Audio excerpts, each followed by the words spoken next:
Logo após as duas grandes guerras mundiais, teve início a chamada Guerra Fria, que era a guerra que jamais poderia eclodir na sua plena potência.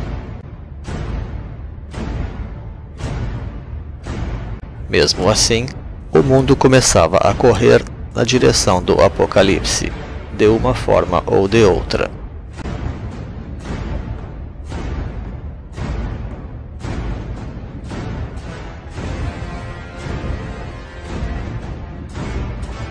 As complexidades da Guerra Fria mostravam que o planeta realmente nunca mais seria o mesmo.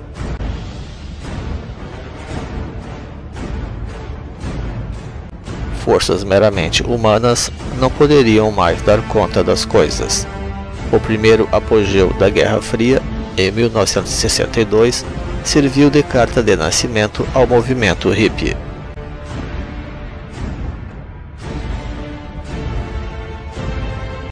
Cujo símbolo central fora extraído do próprio movimento antinuclear.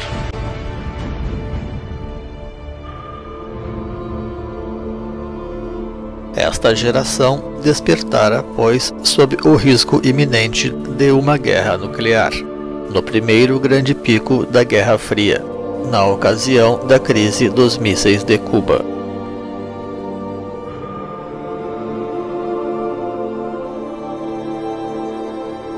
Os hippies buscaram então outros valores, tratando de beber mais profundamente nos saberes ancestrais.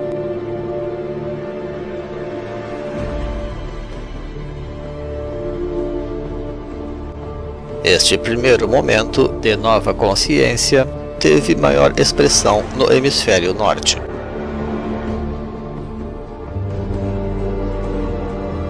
Porquanto ato contínuo, o Sul logo seria mergulhado em ditaduras.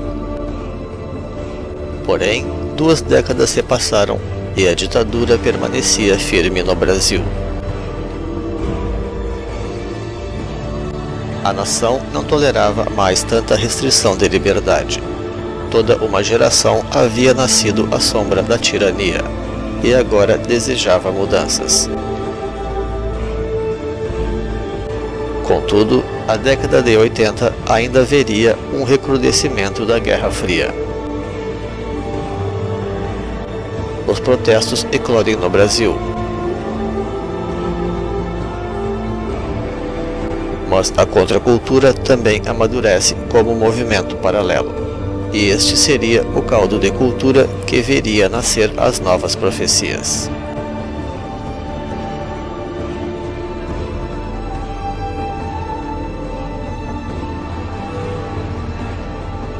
Para a juventude e para todos aqueles que simpatizavam com o novo pensamento, talvez o acontecimento mais simbólico da mudança do primeiro grande catum profético, que iniciara com o surgimento dos Beatles, que acatou a geração Beat e depois viu nascer os movimentos hippie e rainbow, foi a morte precoce e violenta de John Lennon, na virada dos anos 80.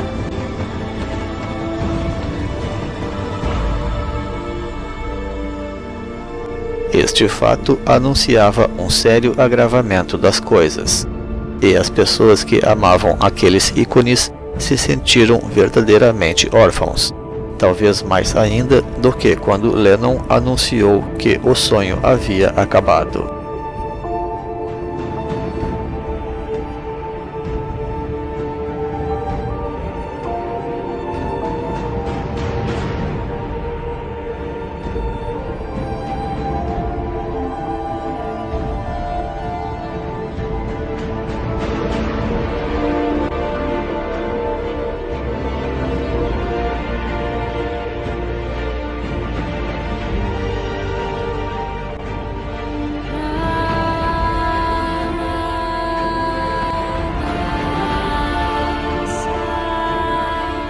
Neste meio tempo, andava em curso esforços para levar ao Ocidente a sabedoria oriental, inclusive a partir das fontes tibetanas.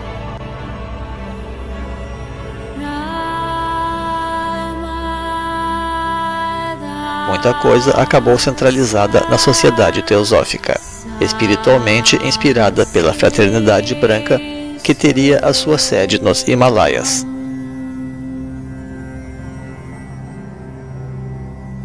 Esta sociedade alcançou o seu apogeu nos anos 20, quando tentou projetar um avatar mundial, até que Krishnamurti decidiu tomar rumos diferentes.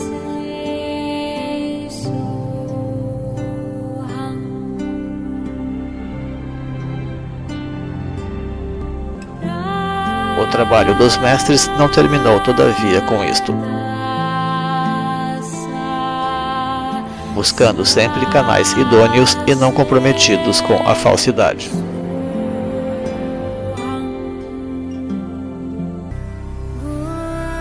E é nesta linha que iremos encontrar, pois, a primeira grande profecia de nova era, através de um membro da seção interna da loja Crotona da Califórnia, que foi a grande esoterista Alice Bailey, anunciando a própria manifestação da hierarquia no mundo exterior.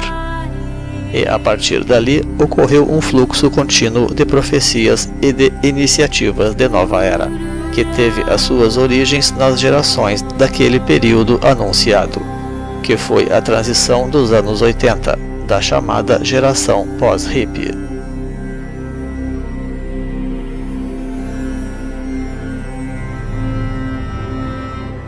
Esta primeira grande profecia de nova era foi, contudo, pouco divulgada, por se tratar ainda de uma semeadura geral, de modo que nós a denominamos como a semente oculta.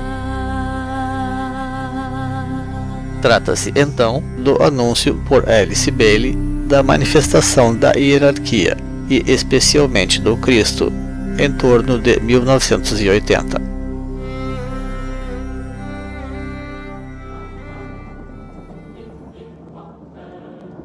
Em termos práticos, aquilo que realmente aconteceu foi um importante renascimento espiritual no Brasil.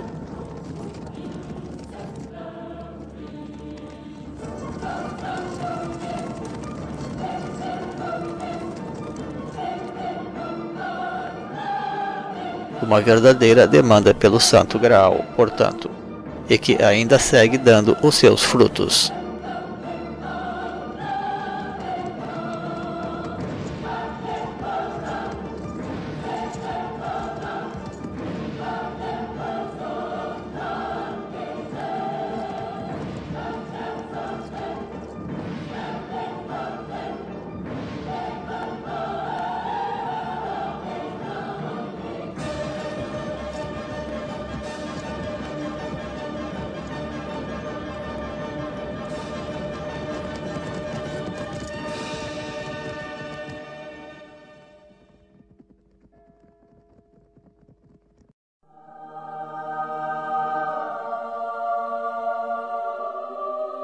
E era bem como se houvesse descido sobre muitos o Espírito Santo.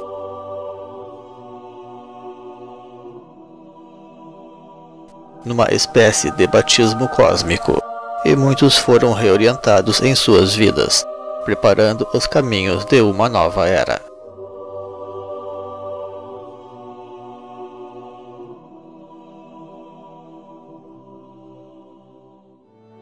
Anteriormente, Bailey acreditara na versão New Age e de algumas seitas cristãs da vinda de um Cristo apenas cósmico para a humanidade atual. E de certa forma, seria mesmo isto que ela terminaria anunciando na ocasião, porque o Espírito Santo é aquilo que se poderia entender como um Cristo cósmico, e Jesus anunciara realmente a vinda deste Consolador.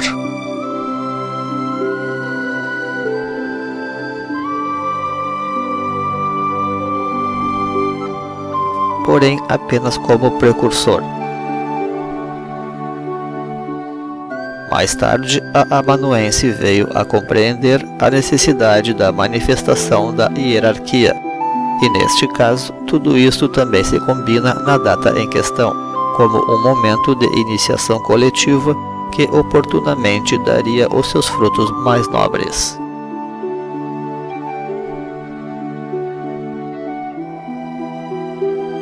E então também existem outros importantes anúncios de Bailey e de Blavatsky mesmo, mas para a virada do milênio, e que já será tema dos portais seguintes.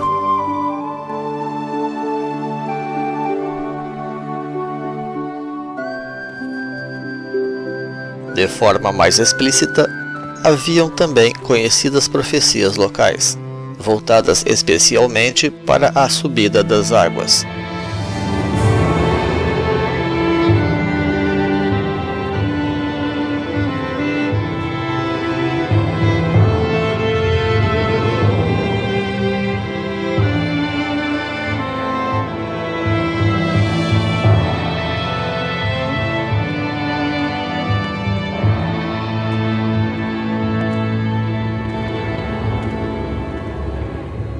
Mas, ao contrário do que se percebe hoje, na época sequer se tinha noção das mudanças climáticas que poderiam produzir estes novos dilúvios.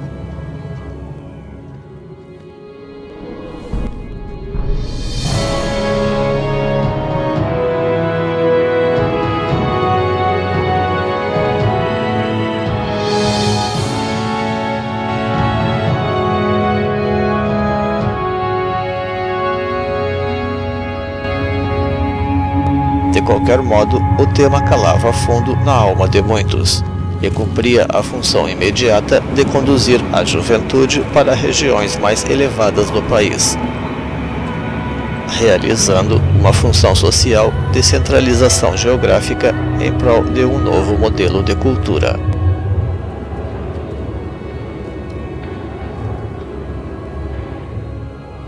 Este movimento representava, assim, um novo passo para o país, refinando as mentes e retomando as dinâmicas geossociais que sempre foram inerentes ao Brasil,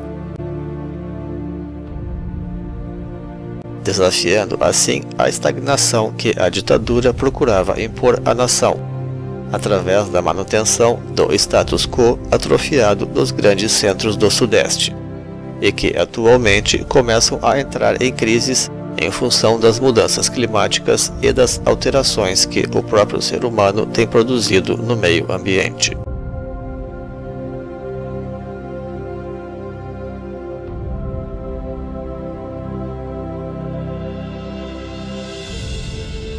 Deste modo, tal profecia terminaria por configurar também um processo de geografia sagrada, semelhante, ou antes em complemento direto, àqueles das profecias raízes tibetanas, quiçá de outras semelhantes.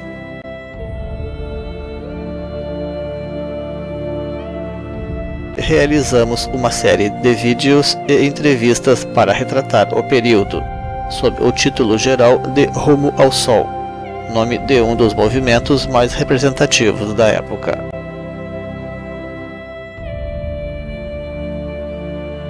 Com características de êxodo e de migração para regiões subpovoadas do país, retomando assim o fluxo de renovação sociocultural da nação, ou pelo menos apontando novos caminhos.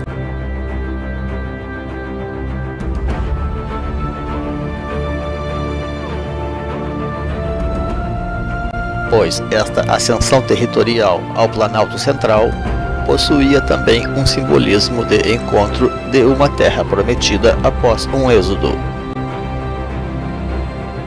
ou mesmo depois e acima de um dilúvio, símbolo da inconsciência geral que a ditadura trazia através da cultura de massa, que é a natureza intrínseca da cultura materialista.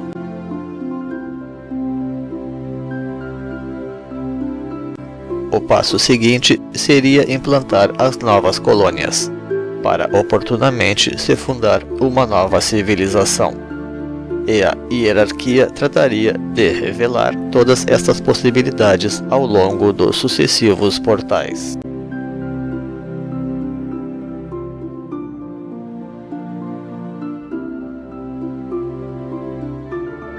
Assim, um despertar mais coletivo da juventude tardaria todo um catum para ocorrer no hemisfério sul, E as razões para isto são várias, mas quase poderiam ser resumidas na palavra colonialismo.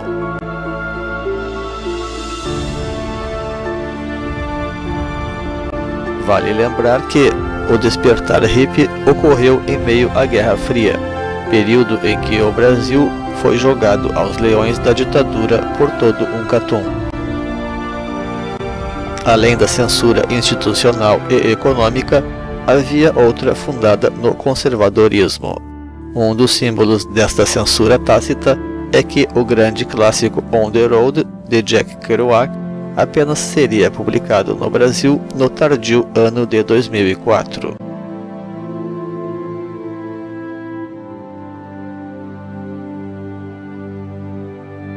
Mas, na verdade, o Hemisfério Sul é muito importante para toda a questão da nova era.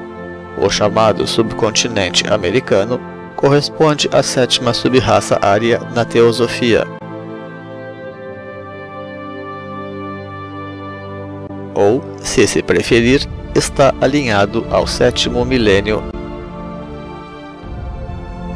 e especialmente a uma 7ª era no registro astrológico, na medida em que Saturno ou Urano são regentes de Aquário.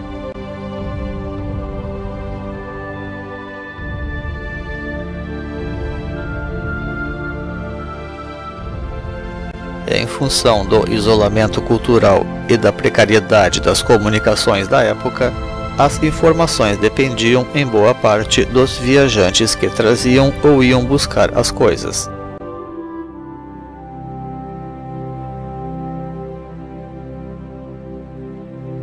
Paradoxalmente, é a própria repressão que, estimulando o exílio, propicia o acesso às novas informações. No final dos anos 60, surge no Brasil o movimento tropicalista, que dará ares alternativos à pesada atmosfera política da arte nacional.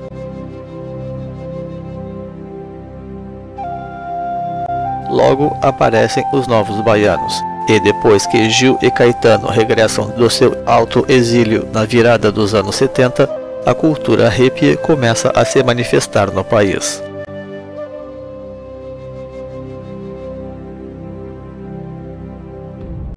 Os Novos Baianos criam uma comunidade anarquista em 1972.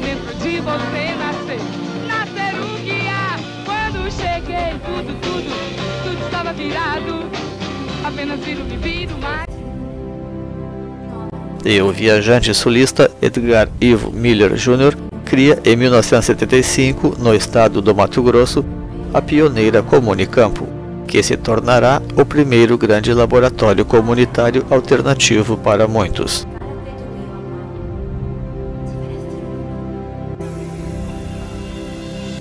A partir disto surgem os ENCAs, Encontros Nacionais de Comunidades Alternativas,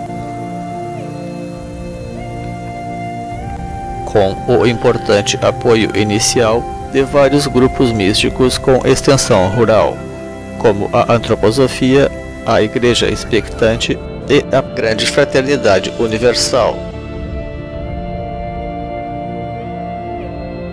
vindo a fomentar assim um caldo de cultura capaz de estimular um verdadeiro movimento nacional.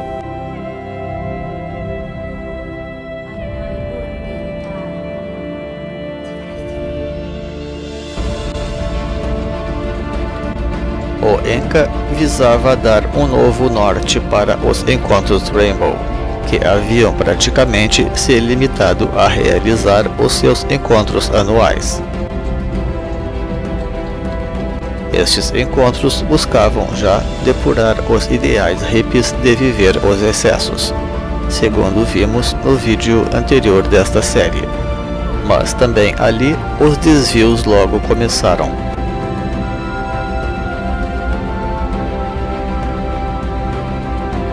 A ponto dos anciãos Hopis contestarem a apropriação cultural praticada pelos Rainbow.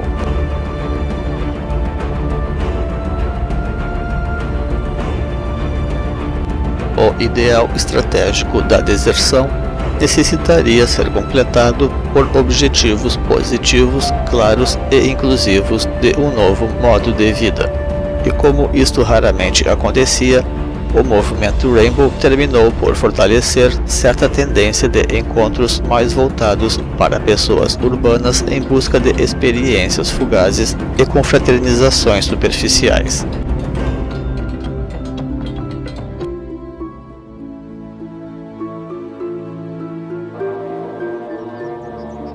E com isto, as iniciativas melhor sucedidas tendiam naturalmente a ser individuais, coisa que terminava por selecionar bastante as pessoas. E os sonhos de uma nova sociedade voltava a parecer novamente uma simples utopia.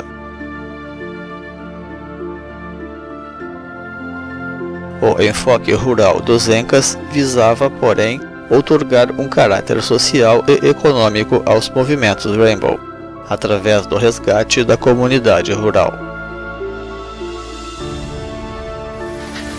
Uma vida mais natural, voltada à natureza, quer dizer, é a ecologia posta em prática.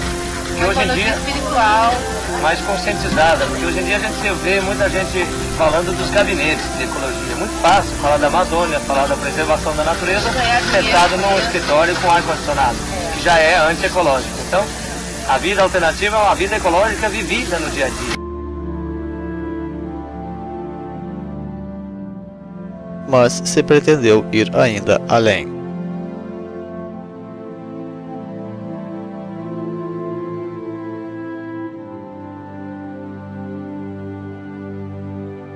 O projeto Rumo ao Sol, nascido precocemente no seio dos Incas, com apoio da mídia esotérica como era a revista Planeta, foi uma primeira tentativa de dar um certo sentido social e autonomista a este processo, com o propósito de criar redes de comunidades em locais estratégicos do país.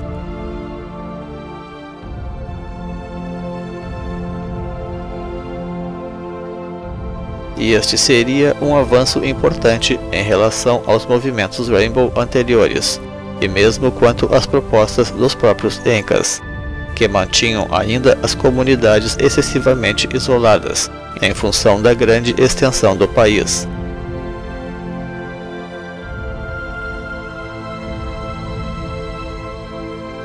Coisa que se deveria, não obstante, também ao próprio caráter refratário das ideologias que as nutriam, e que logo cobraria o seu preço nos projetos em causa.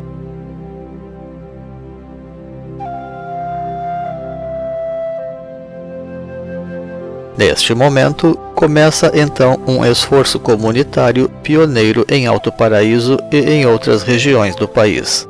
O contato com a natureza ocorre com grande plenitude, no trabalho, no lazer e na confraternização, pese o isolamento e todas as limitações econômicas e tecnológicas.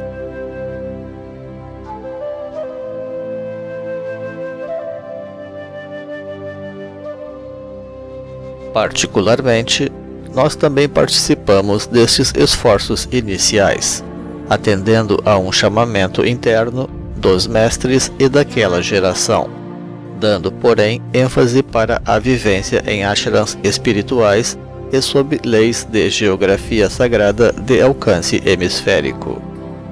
Mas tampouco tardaríamos a nos dirigir para as regiões centrais do país, sensíveis às demandas locais, na direção dos polos ecológicos da época, assim como para núcleos espirituais ligados ou não à nova era, reunindo assim experiência em vários tipos de filosofias e comunidades holísticas.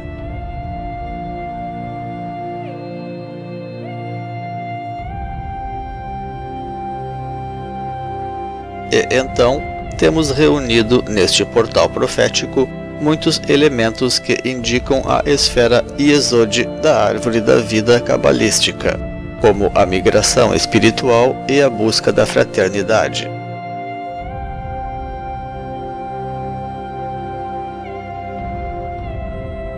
Simbolizados pela lua que rege esta esfera inaugural da verdadeira evolução da árvore da vida,